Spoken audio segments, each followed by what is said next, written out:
तमुक बामन अरे कशासाठी विकासाचा दृष्टिकोन बघा त्यांच्या डोक्यात विचार आहे तुम्ही फक्त काय करता ऍक्टिव्ह मोड कधी होता की फक्त इलेक्शन स्वार्थ ह्याच्यासाठी नाही मालकांनी कायम पंढरपूरच्या विकासाचं ध्येयवरून आम्ही स्वतः बघितलेलं आहे म्हणून माझी सर्व बंधूंना विनंती आहे कुठलाही समाज किंवा कुठलाही हा भडकाऊ नसतो त्याला विनाकारण फूस कोणतरी लावत असतं त्यातली ही मंडळी विरोधातली कोणताही समाज हा गुन्ह्या गोविंदाने एकमेकाबरोबर राहत असतो कुठं ऐकून आलं का मराठ्याची ना अजून कोणाची भांडणं झाली अमुक त्याची भांडण झाली कुठला तर नेता त्याचं ठिणगीन टाकून गेल्यानंतर ती भांडण लागलेली आहे आणि ही विरोधकांनी आजपर्यंत केले विकासाचं एक काम आता मला सांगायचं होतं ज्यावेळेस ही निवडणूक झाली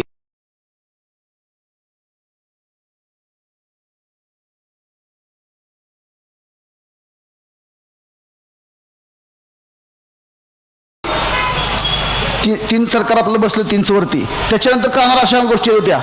आता आम्ही अजित पवार गटामध्ये सत्तेत सहभागी होणार आता आम्ही विकास करणार परत नंतर ऐकून आलं 2 दिवसात शिंदे साहेबांकडे जाणार मालक आम्हाला तिकीट द्या भाजपमध्ये येतो ना ते आम्ही इमानदारीने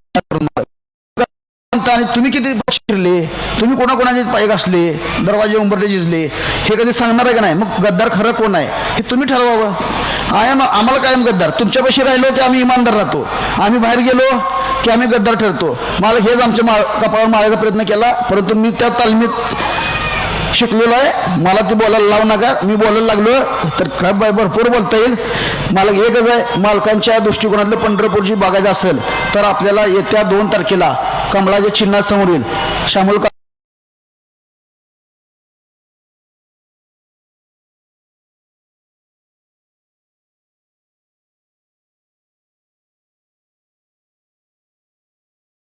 आमचे नगराध्यक्ष पदाचे उमेदवार आहेत आम्ही इथं सर्वजण कमळाच्या चिन्हावर काही ठिकाणी आम्हाला कबशी घ्यावी लागली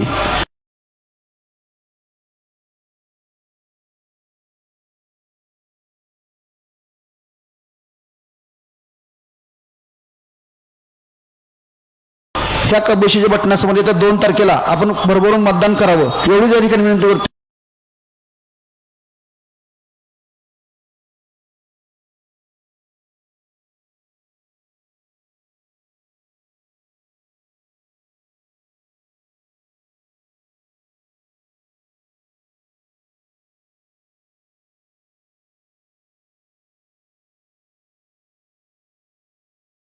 आणि एक राहिला अजून एक मुद्दा मला आमच्या ग्रामीण भागातील स्टंपसाठी केलेली आहे बरं का मुलींचं त्याचं पण काम चालू आहे म्हणजे समाजाला असेल कुठल्याही समाजाला असेल हो म्हणजे कोणत्याही समाजासाठी मला दिलेलं आहे भरपूर दिलेलं आहे हे सरकार विशिष्ट जातीसाठी अमुकसाठी काम करत नाही हे सर्व समावेश सरकार असलेलं सरकार आहे आणि विषय राहिला मला कसा आहे ठीक आहे ते म्हणतात की आम्हाला मिळवून द्या निधी कुठून आणणार आहे हाही विकून टाकले हातात असलेलं वर सरकार आहे का काय यांच्याकडं आपल्या सरकार मालक एवढे मोठे आहेत मालक आहेत आमदार साहेबांच्या माध्यमातून किती पण निधी आपल्याला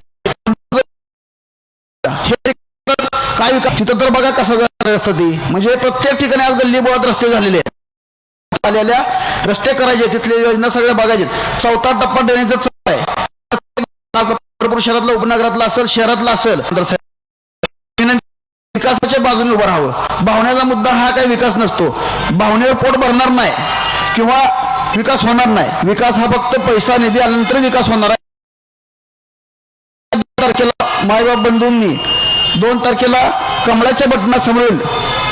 बटन दाबून आमच्या सर्व पक्ष असतील आमची जनता पार्टी मंगळेश्वर उमेदवारांना भरघोस मताने निवडून द्यावी एवढीच विनंती या ठिकाणी करतो जय जिजाऊ जय शिवराय जय क्रांती